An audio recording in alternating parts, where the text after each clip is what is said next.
Había soportado lo mejor que podía las 1000 insolencias de Fortunato. Pero cuando se atrevió a insultarme, juré que me vengaría.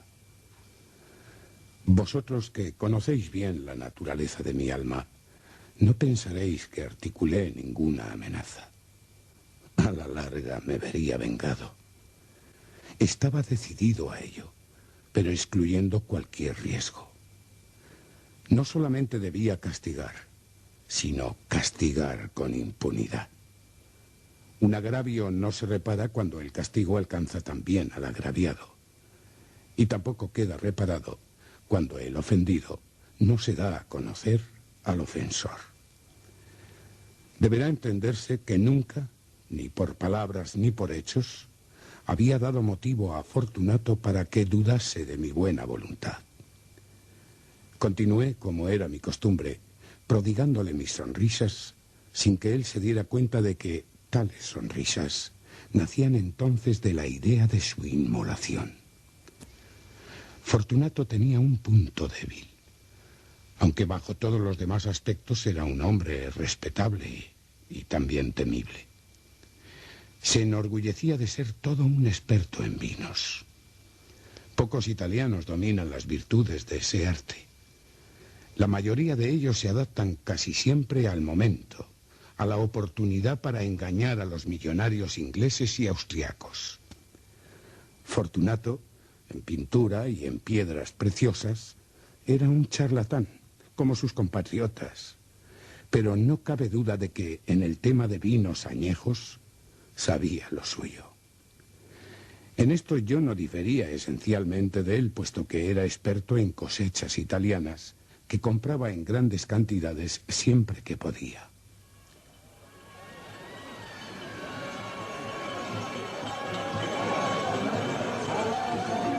Una tarde, ya a la hora del crepúsculo, cuando el carnaval alcanzaba su máxima locura, me encontré con Fortunato, que me saludó con gran cordialidad debido a que había bebido mucho. Estaba vestido de bufón. Llevaba un traje ceñido y partido en dos mitades, y cubría su cabeza con un cucurucho, con cascabeles. La verdad es que me alegré mucho de verle, tanto que me pareció que no sería capaz de dejar de estrecharle la mano. Ah, mi querido amigo, qué suerte haberte encontrado. ¿Y qué aspecto el tuyo, Fortunato? Inmejorable. Y por cierto... ¿Sí? He recibido un barril de vino.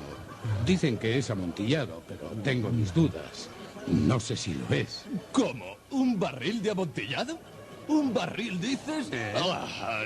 No es posible. Y en pleno carnaval. Por eso tengo mis dudas de que lo sea, Fortunato. Y he sido lo bastante tonto como para pagarlo sin consultarte antes. No pude encontrarte y temí perder la ocasión de hacer un buen negocio. ¡Amontillado! Te repito que dudo... ¡Amontillado!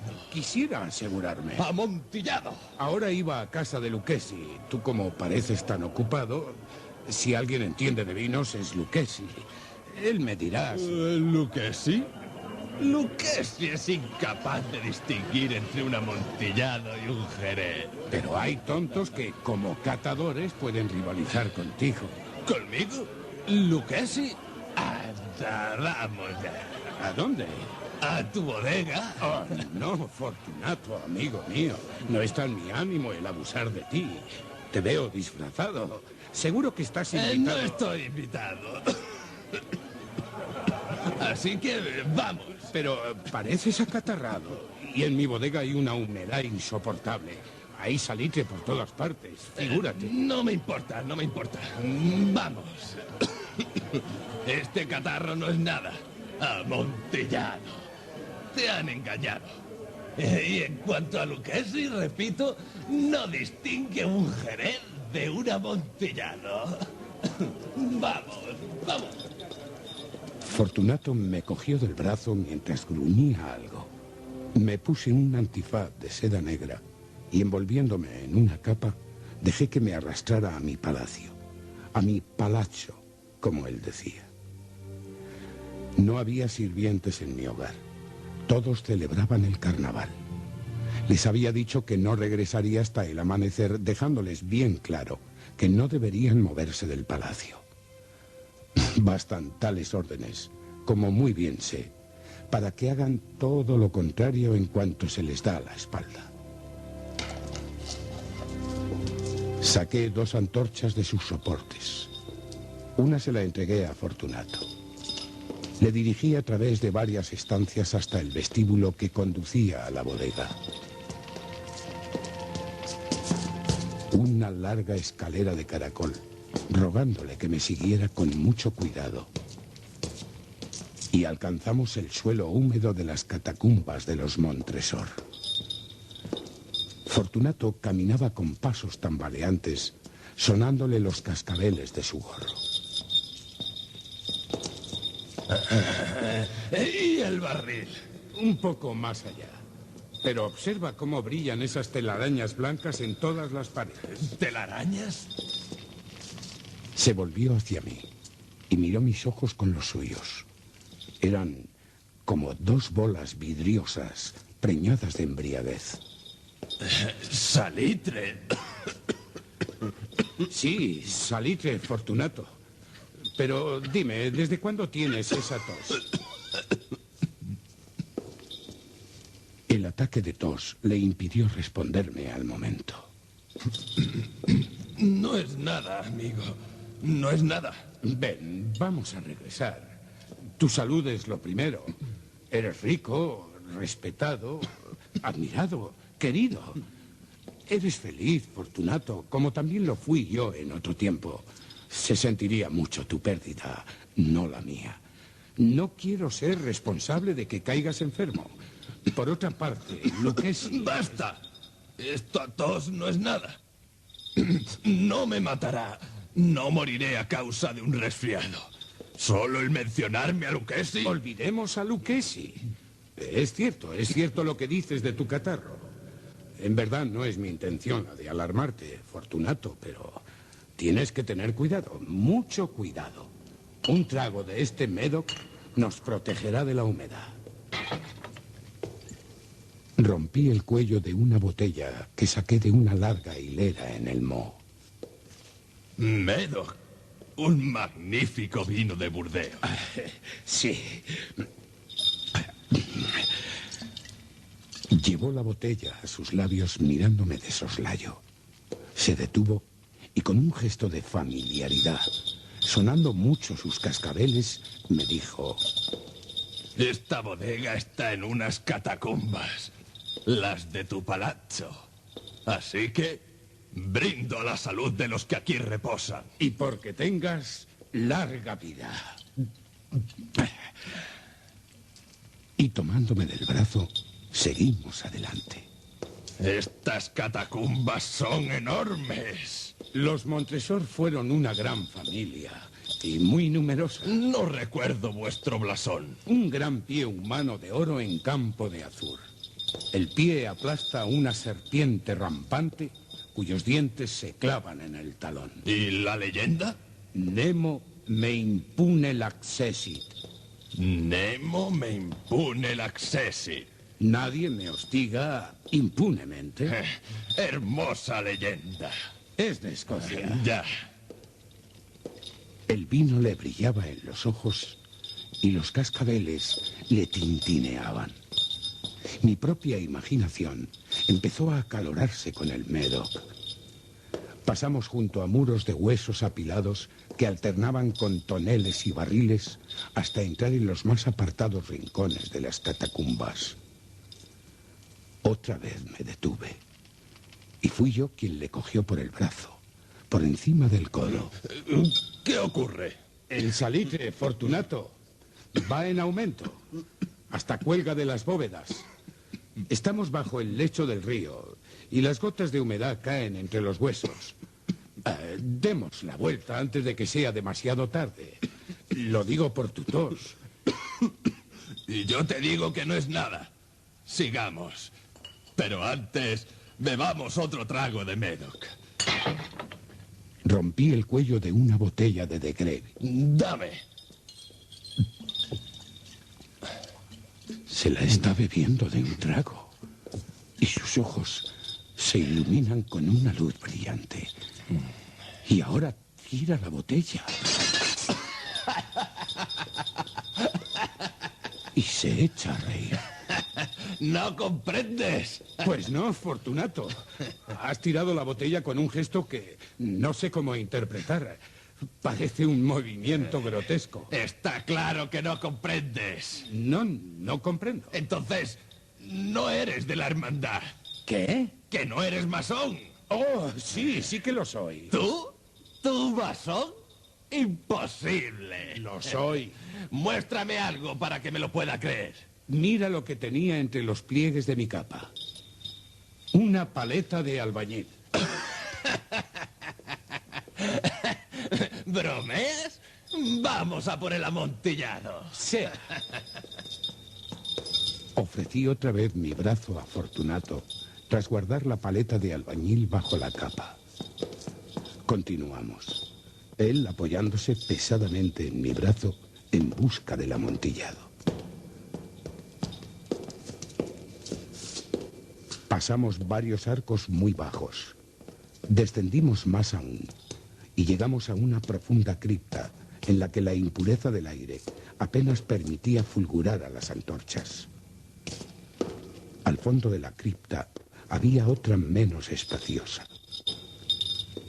Los muros estaban cubiertos de restos humanos apilados hasta la misma bóveda, como en las grandes catacumbas de París.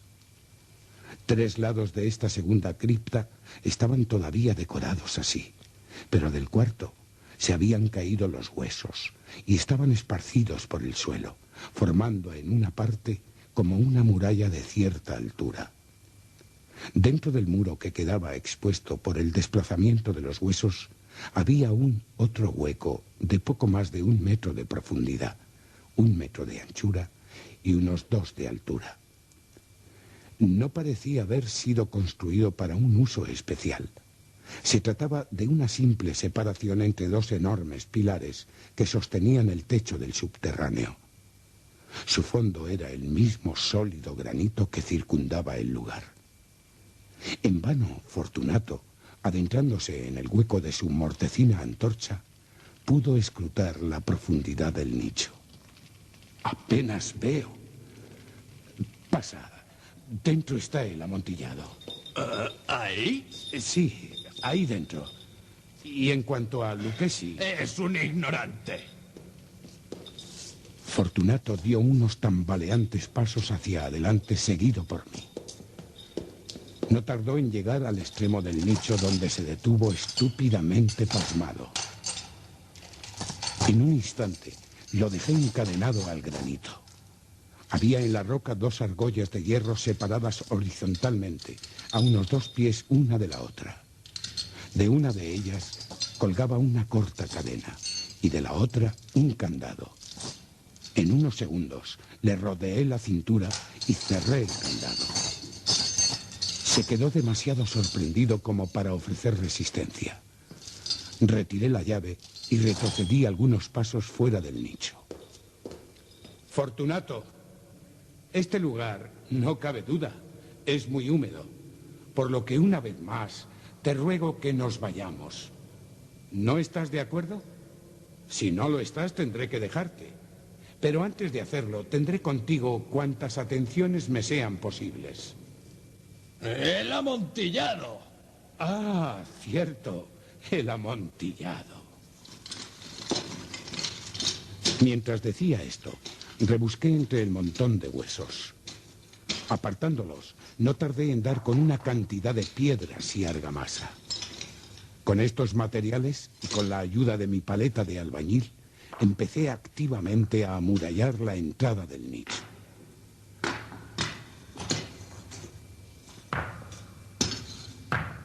Apenas había terminado la primera hilera de mampostería cuando descubrí que la borrachera de Fortunato se había disipado en gran parte.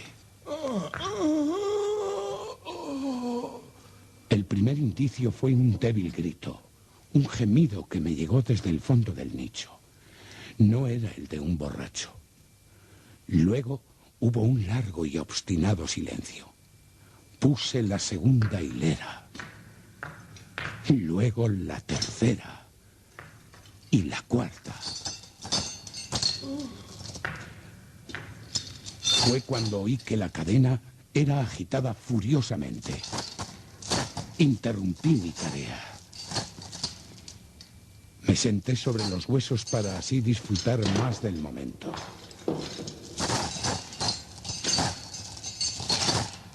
Cuando dejé de oír el metálico ruido, tomé de nuevo la paleta.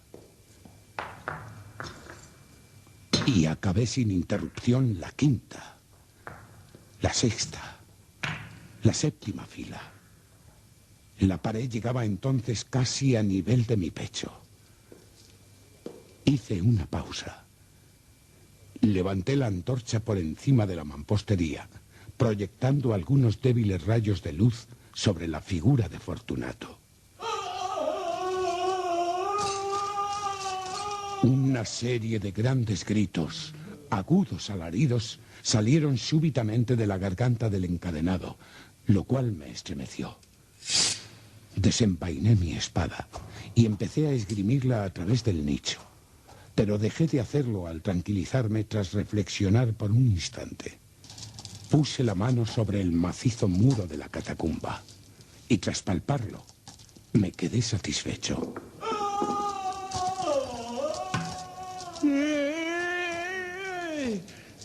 Repetí sus gritos, sus alaridos como si fuera el eco, por lo que aumentaron en volumen y fuerza, aunque superé a los suyos, hasta que Fortunato se cayó.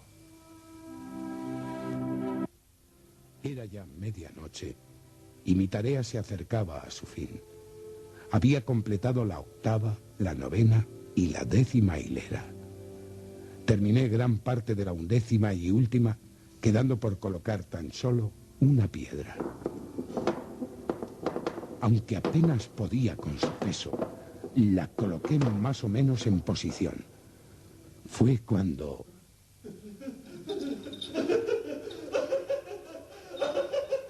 ¡Fortunato! Esa risa me pone los pelos de punta. Una broma muy buena, amigo mío. Una broma excelente. Sí, de veras. ¡Extraordinaria! Nos reiremos mucho cuando contemos que... Mientras tomamos el amontillado. ¿El amontillado? Sí. El amontillado. Pero... ¿no se está haciendo tarde? Nos estarán esperando en Palazzo, mi esposa y los demás. Vámonos ya. Sí, por el amor de Dios. No hubo respuesta a mis palabras. Me impacienté y grité: ¡Fortunato! ¡Fortunato! Tampoco hubo respuesta. Arrojé la antorcha por la abertura, dejándola caer dentro del nicho. No recibí otra respuesta que un repiqueteo de cascabeles. Sentí dolor en el corazón, sin duda a causa de la humedad de las catacumbas, y me apresuré a terminar mi trabajo. Hice un esfuerzo y ajusté la última piedra, cubriéndola con mortero. Contra la nueva mampostería, levanté la antigua muralla de osamentas. Durante medio siglo, ningún mortal ha removido los huesos. Fortunato. Requiescat in pace. Descanse en paz.